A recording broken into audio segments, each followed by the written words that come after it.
dari mereka. Iya juga.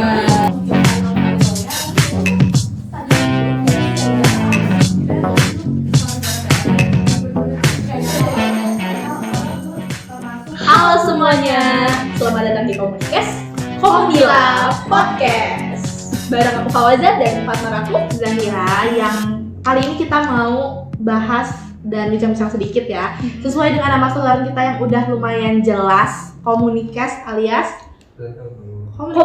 komunikasi Unila. Iya. Komunikasi Unila itu kalau nggak salah berarti di FISIP ya. Benar, FISIP. Iya. FISIP itu Fakultas Ilmu Santai dan Ilmu Party. Bukan. Salah ya. Fakultas Ilmu Skena dan Ilmu Padi. Salah. Yang benar. Terus apa yang Fakultas Ilmu Sosial dan Ilmu Politik. Benar. Serius nih, ya. Kamu tahu gak sih Zah, ada salah satu topik yang itu anak FISIP itu pasti demen banget sama topik ini. Biasanya sih nggak jauh-jauh dari tentang sosial demokrasi atau politik ya. Nah iya, itu relevan banget dengan topik yang bakal kita bahas kali ini, yaitu pembahasan favorit anak FISIP. Kita senggol-senggol tentang politik, karakter Indonesia yang sekarang ini, dan pastinya kita sini udah menghadirkan teman-teman kita dari FISIP Unila. Iya, biar lebih panas lah Betul ya. banget. Boleh dong kita undang teman-teman kita. Halo. Boleh dong kenalan dulu dong. Kenalin teman-teman komunikasi. Siapa namanya? Ya, Boleh dong dari dari namanya sama jurusannya apa? Halo semua, selamat pagi komunikasi. Kenalin, nama gue Ruben dari komunikasi angkatan 24. Oke. Halo Ruben. Halo Ruben. Gua sama. Siapa tuh? Kenalin, gua Noviza. Gua dari Ilmu Komunikasi angkatan 24 juga. Dan temen yang yali-yali ini boleh dong, siapa nih? Kenalin, gue Rina. Gue dari Ilmu Komunikasi angkatan 23. 24.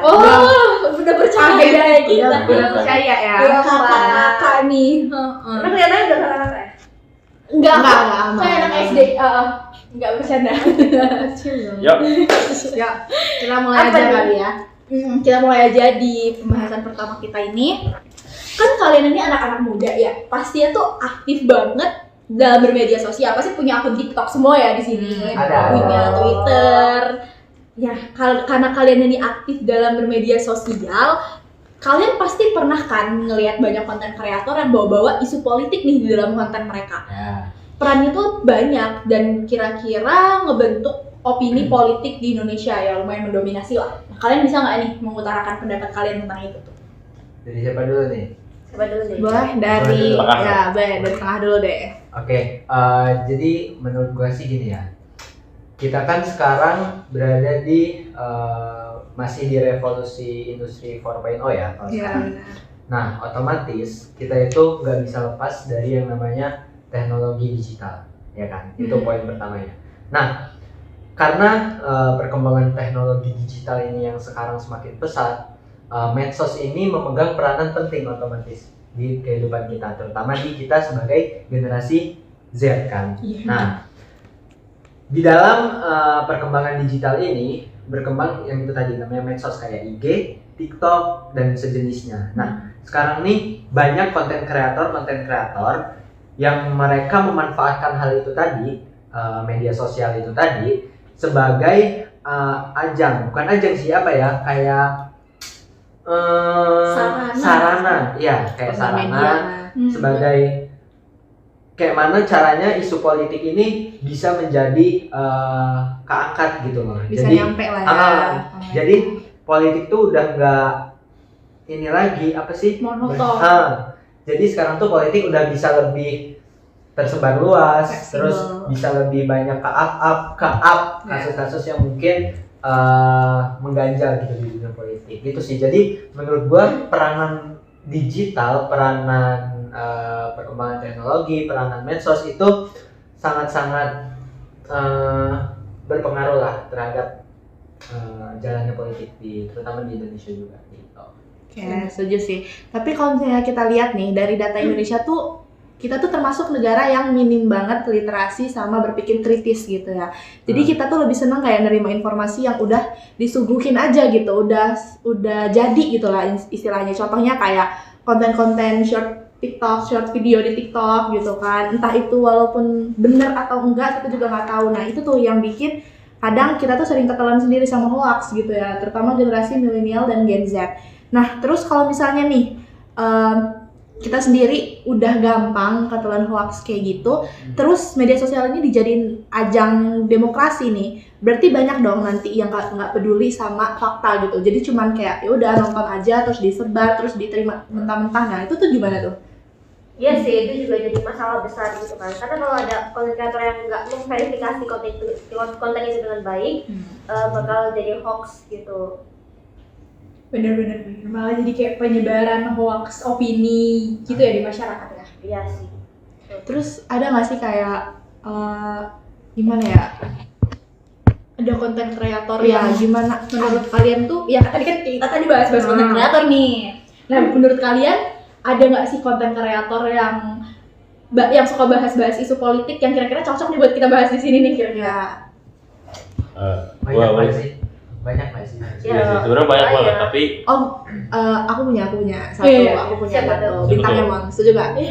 Nah, iya itu. Tadi kan. Ya kan? Setuju Bintang bintang Emon, karena dia tuh salah satu konten kreator yang suka banget nyenggol-nyenggol, bukan suka banget, hobi banget ya, hobi banget nyenggol-nyenggol masalah politik, isu-isu politik gitu, cuman dibalut sarkasme sambil ketawa gitu Iya, kan. jadi kayak konten komedi padahal sebenarnya dia menyampaikan banyak juga Padahal ya di situ. dalamnya tuh lumayan keras dan nyindir banget ya, Iya. apalagi sama program pemerintah saat ini. Nah itu menurut kalian gimana? Dari Ruben. Gue ya. Ya Ruben udah ngomong ya dari tadi. Akhirnya ngomong kan. Kalau menurut gue bintang Emon ini sebenarnya bisa berdampak, kalau dari pandangan gue itu bintang Emon tuh secara gak langsung menyuarakan pendapat masyarakat yang belum berani berpendapat gitu. Secara tidak langsung kan bintang Emon tuh sekarang udah kreator ternama kan. Iya, YouTube siapa kan sih yang kenal? Siapa sih yang kenal? Jadi sekalinya dia buat video pasti banyak orang yang nonton, dan secara gak langsung juga banyak orang yang berpendapat sama kayak dia gitu. Dan bintang Emon ini kan kayak secara tidak langsung kan menyindir gitu, bukan menyindir secara belak-belakan, tapi dia menggunakan bahasa dia di mana satir seperti itu kan. Iya, benar-benar. Ya menurut gua berdampaknya itu bagi masyarakat yang pertama yaitu bisa suara-suara masyarakat yang tadinya belum tersampaikan bisa tersampaikan oleh bintang Emon yang mungkin bisa didengar oleh pihak-pihak yang di atasnya atau pemerintah. Tapi untuk dampak negatifnya itu apa ya, kayak masih banyak orang yang salah dalam menangkap arti dari Jadi bias konten. informasi gitu ya. Iya, bener banget. Gue transfer sih itu kata gue. Iya, benar. Tapi tuh gak jarang ya Hmm. yang banyak yang tersinggung sama konten-konten dari bintang Emon itu sendiri. Karena humor politiknya itu tuh malah bikin memecah belah pandangan masyarakat. Karena umur politik itu memang cukup sensitif ya, Bener. apalagi di kalangan Iya, bener. masyarakat dan apalagi pemerintah yang dia memang ngelakuin itu ya, terus Iya, kita iya. sendiri juga gitu kan. Mewakili suara rakyat, tapi mungkin ada salah satu pihak yang nggak ngerasa terwakili gitu ya. Tapi justru menurut gue ya, dengan adanya konten creator yang membahas terkait tentang dunia politik ini, otomatis gini, mereka kan menyajikan konten ini kan dengan kayak misal bintang Emon ini kan ciri khasnya mungkin kayak kocak, sarkasme dan lain sebagainya kan, dan kayak humor lah ibaratnya kalau bintang Emon. Nah ini tuh bisa lebih ketangkep gitu maknanya sama rakyat, sama masyarakat di bawah, karena otomatis mereka para konten bintang Emon ini bikin bentuk konten yang seperti itu dengan tujuan agar gimana mudah dicerna sama masyarakat di bawah gitu.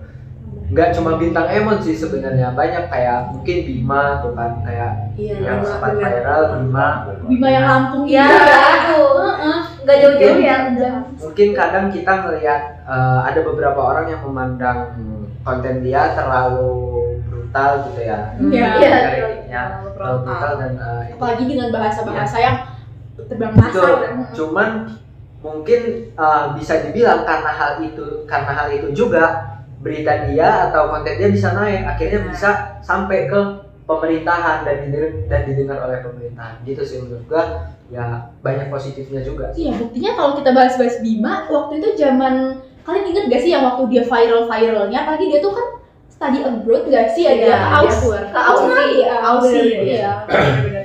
Itu tuh langsung didengar, pemerintah langsung datang ke sini. Iya, Itu bener. nggak nyangka banget ya. Padahal Lampung tuh termasuk salah satu jalan yang rusaknya tuh parah dan susah banget dibenerinnya, susah banget didengar keluhan-keluhan rakyatnya gitu kan. Emang udah.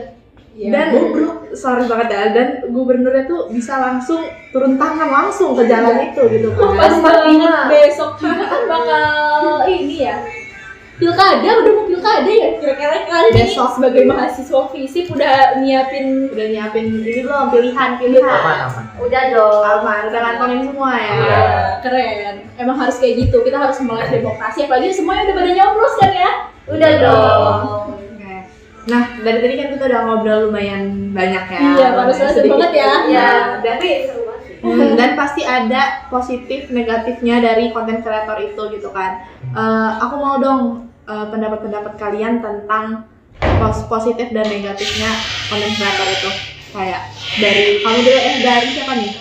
Dari Gua yang tengah dulu lagi deh, boleh. Iya, dari gua positif negatif dari konten kreator yang di bidang politik ini ya. Banyak sebenarnya, tapi gua kasih satu-satu aja ya dari gua. Positif. Mungkin dari negatif dulu. Oh, Oh, dia maunya yang Boleh, negatif. boleh. Nanti mainstream. Oke, Ya, mulai gua dari yang pengen dari jelek dulu. negatif dulu. Menurut gua mungkin yang paling kerasa itu ini, dengan adanya mereka ini mungkin lebih banyak hoax yang tersebar. Ya. Gitu. Kenapa? Karena gini, dengan perkembangan digital sekarang, informasi itu mudah dan banyak banget diakses dan banyak banget yang kita dapatkan kan dari media digital. Nah, otomatis mereka pun konten creator itu kan sama aja kayak kita sih, orang biasa yang buat konten kan. Iya. Pasti ada aja mungkin salahnya atau nggak telitinya gitu. Nah, kadang sekarang nih banyak konten creator yang mungkin cuma FOMO-FOMOan pengen rame, jadi mereka ikut-ikutan bikin konten tentang politik, tapi mereka nggak research secara mendalam, mereka nggak cari informasi, nggak mencari kevalidan informasi tersebut gitu, yang akhirnya hal itu mungkin beritanya salah atau informasinya salah, sehingga justru itu jadinya hoax gitu, bukan malah menambah berita, menambah informasi. Iya, itu menurut gua bahaya banget sih kalau kalau terjadi hal yang seperti itu, karena otomatis dengan misal berita yang disampaikan itu ternyata bohong atau hoax gitu, otomatis nanti bisa menimbulkan ya polarisasi atau bisa menggiring opini masyarakat yang lebih buruk gitu kan. Itu sih menurut gue yang negatifnya. Terus yang positifnya seperti yang gue bilang tadi, masyarakat pasti lebih awareness lagi terhadap isu-isu politik. Masyarakat bisa lebih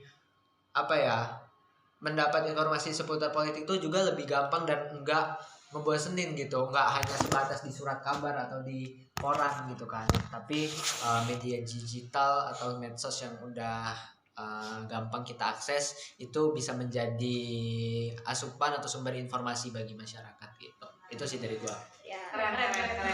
Suka banget ya sama pendapatnya Noviza ya. Yang pertama kalau dari gue itu sebenarnya mirip dengan Noviza, yang dari mana itu banyak hoax, tapi gue lebih mengambil dari sisi gimana cara masyarakat tuh memandang konten kreator tersebut. Apalagi banyak orang-orang di luar sana yang iseng, kayak kadang-kadang nge-cut video konten kreatornya terus jadi dimasukin ke TikTok. Jadi mana di-cut cuma omongan negatif doang, nggak di-cut. Betul sering banget. Malah yang maksudnya baik, malah jadi dianggap itu kayak itu kan, malah menyinggung pemerintah dengan itu. Dan dia itu balik lagi ke gimana kita pintar-pintar dalam mengakses informasi. Betul.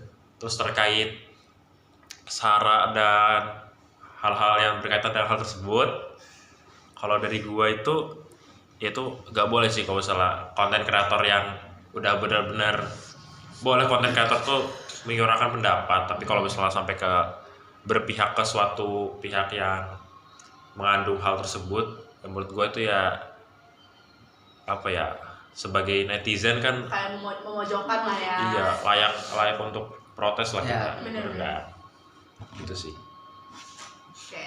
Lagi. Keren jawabannya ya. Iya, aku respect banget ternyata anak-anak FISIP Unila ilmu komunikasi ini ternyata punya concern yang tinggi terhadap isu politik yang disebarin sama konten kreator. Iya dong, ini kan makanan sehari-hari mereka. Iya, dong. iya, benar. So, kayaknya kita udah sampai di penghujung acara kita ya. Sampai garis finish lah ya. Iya, udah sampai garis finish. Oke, time to say goodbye.